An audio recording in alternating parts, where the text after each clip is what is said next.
What's up, guys? Here it is, the Ridgid 18-volt subcompact 3/8 brushless impact wrench, 20% lighter weight. Well, not with this 4.0, but we're gonna be doing just a first look on this. I don't want to disappoint you guys, so right off the bat, not gonna be doing no battle here, but we are gonna be comparing it to the stubby 3/8 here.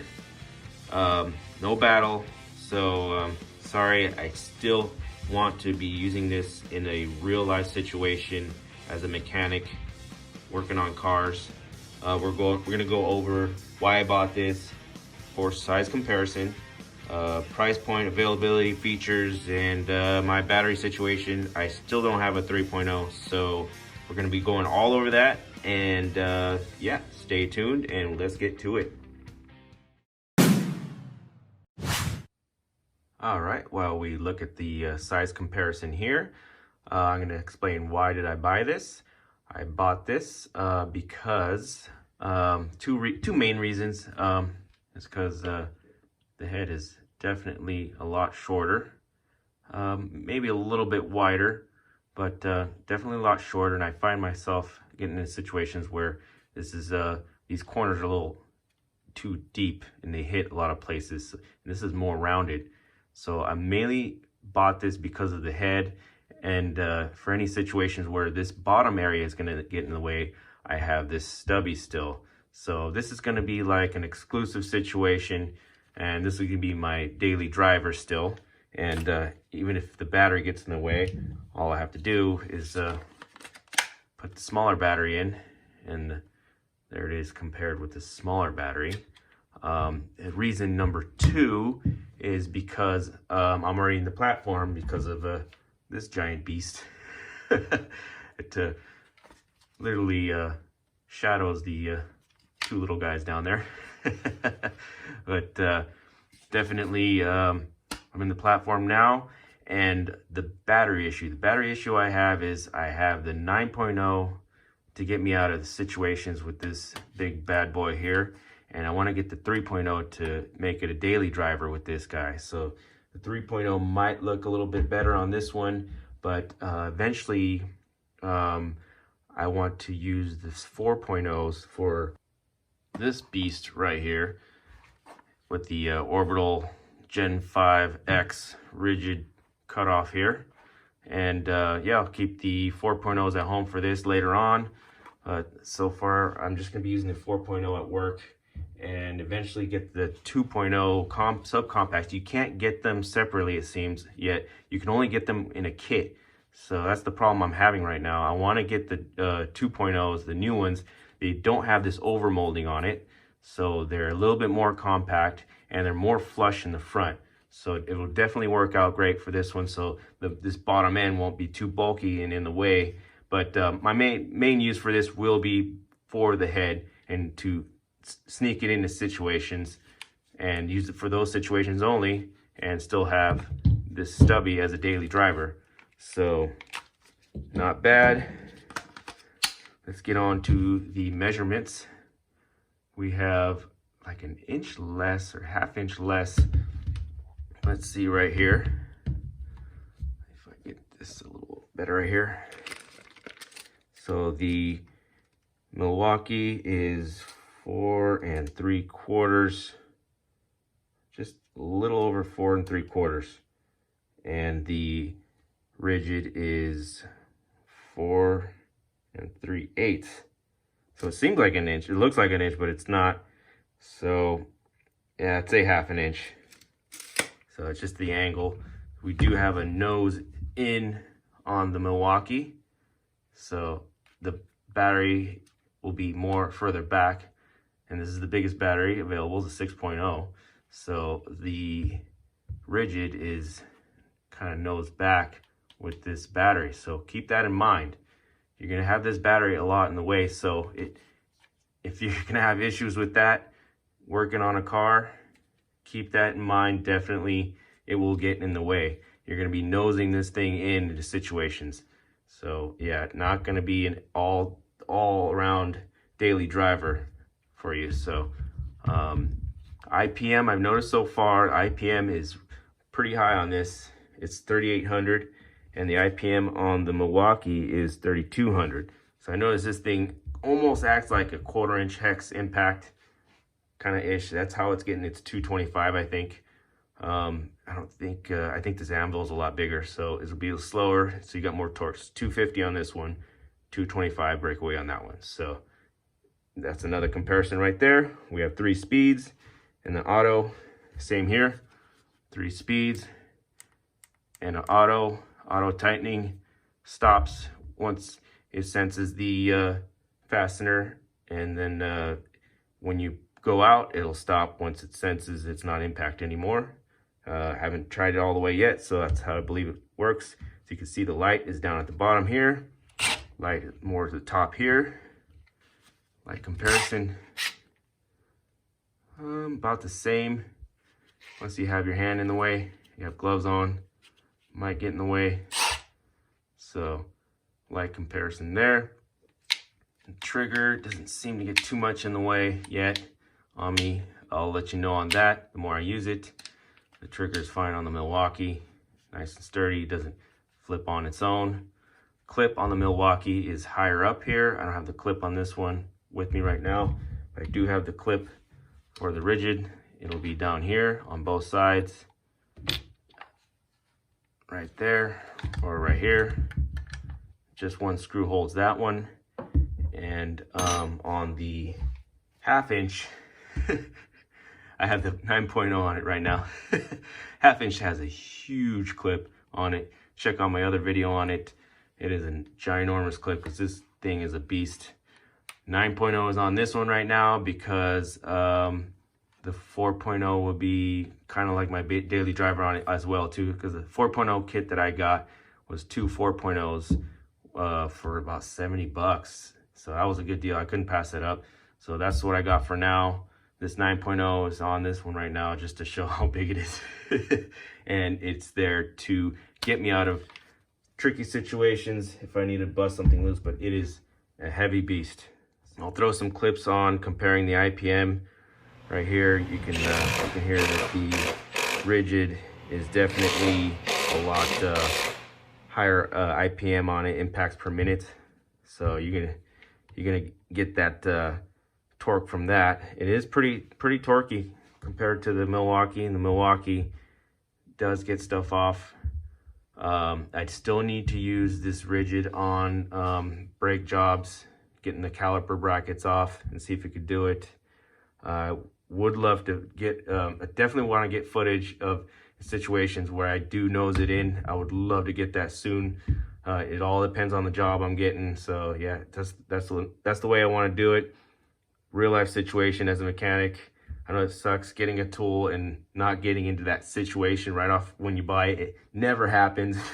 It never works that way. You buy a tool and you never get that job in right away that you love to use it on. But I'll do the best I can to get footage on using both of them. Let's try the sockets. This one's kind of worn out a little bit. Holds pretty well so far. They will loosen up over time. Let's try a newer one. Here's a newer socket right here. Yeah, that pin detent is not available on this. So you got the hog ring only. And there is a 1/2 inch coming soon. I don't see a price on it yet. I don't see it show up on Home Depot yet. So there will be a 1/2 inch model available with the same 225 torque. Yeah, the anvil on this one, or hog ring, is a little worn out now. So that one is tolerable. Yeah, so it's not too much of a hassle on this one anymore. Let's try socket comparison here. I do have stubby sockets at work that I just got from Astro Pneumatics, so that'd be awesome to use with this one. So there you go with the socket length.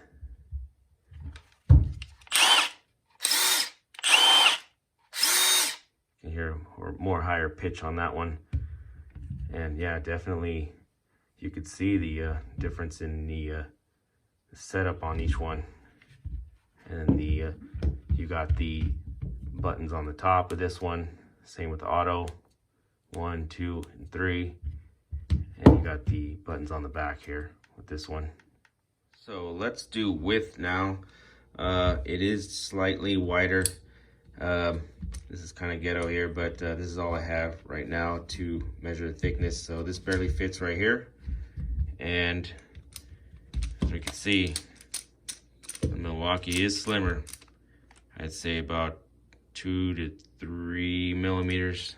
2 to 3, oh, you got a little bit wider bumper right here. So anywhere from 2 to 3 millimeters thinner. And I can measure this part right here. 2.5. Yeah, it's about 2.5 thickness. So Milwaukee wins on how thick it is. These rubber bumpers up here in the front, 2.5, roughly. Yep. And yeah, not bad. Just got this in the way. I need to use it a little bit more and get those batteries going for you. Let's look at the box here. Go into more boring stuff here at the end. So I got you the comparison stuff at the beginning of this video, and do this spec stuff here now at the end. The part number is R87207B, and the SKU number is right here if you want to pause it. So 20% lighter, nothing much. Back, they slap a sticker on it and try to take it off as best as I can, but yeah, compatible with all battery models. So it is not an octane, so you're not unlocking the power of the octane with the octane battery. I'm still learning the Ridgid line that the octane battery is not controllable with the tool. It's only you only can do the controls on the battery, so you only see what the battery's doing, the temperature of the battery, and the charge cycles and all that. You can't change the settings on the tool itself through Bluetooth. So all you're doing with the octane batteries is you're unleashing the power in the tool. And yeah, so basically using an octane doesn't really do much. So I definitely want to get those 2.0s, those compact 2.0s in to show you a comparison on that later on. So the back here, 3-speed auto tightening mode, 225 breakaway. This has the 200 foot-pounds max fastening torques. So this has all the major specs right here.